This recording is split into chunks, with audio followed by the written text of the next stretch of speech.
Dans un écosystème, il existe de nombreuses interactions entre les espèces. Et peut-être l'une des plus importantes, c'est qu'elles se dévorent entre elles. Dans le langage scientifique, on parle d'écologie trophique pour désigner tous les liens qui existent entre les prédateurs et les proies. En bref, qui mange qui et qui est mangé par qui. Et c'est sur cette devinette que je réalise mon projet de thèse et dont je connais le prédateur, le sébaste.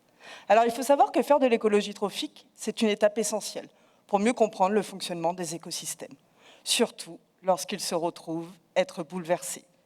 Et on ne va pas se mentir, l'espèce humaine a une grande part de responsabilité.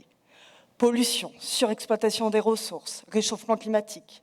Les espèces essayent alors de s'adapter. Et ça marche ou pas. Ce qui entraîne finalement des réorganisations de population et donc des perturbations dans les chaînes alimentaires. Ce qui va nous affecter nous aussi, puisqu'un jour, on se retrouvera sûrement à ne manger que des insectes. Mais j'ai envie de croire que nous avons encore le potentiel de réduire et d'anticiper les effets négatifs sur les écosystèmes, en utilisant la science pour, par exemple, améliorer nos connaissances sur les régimes alimentaires individuels.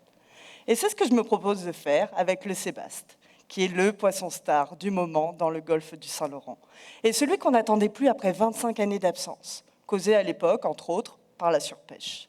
Alors, on est content pour les sébastes. Ils ont atteint des niveaux d'abondance records et aujourd'hui, ils poursuivent une croissance prometteuse pour arriver jusqu'à l'âge adulte et faire encore plein de bébés sébastes.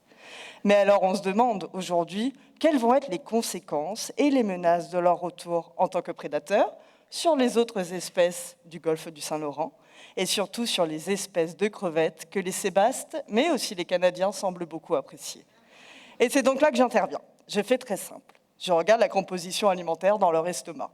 Et pour être sûr de mon coup, j'utilise l'ADN des proies que j'ai retrouvées pour savoir si mes identifications étaient correctes. Bon, en fait, ce n'est pas si simple. Étudier le régime alimentaire du sébaste, c'est un défi.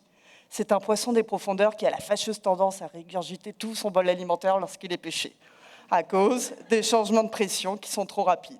Et du coup, on se retrouve avec des poissons qui ont leur estomac dans la gueule et du vomi perdu dans le golfe. C'est pour ça que j'utilise aussi l'analyse des acides gras, qui me renseigne sur la fraction alimentaire qui a été assimilée par leur organisme. Et mes résultats, finalement, permettront d'en apprendre davantage sur l'écologie des sébastes, pour être capable d'offrir les meilleures informations possibles aux gestionnaires, pour assurer la mise en place de pêche durable, et donc pour assurer aussi la protection et la conservation des ressources marines dans le golfe du Saint-Laurent. Merci.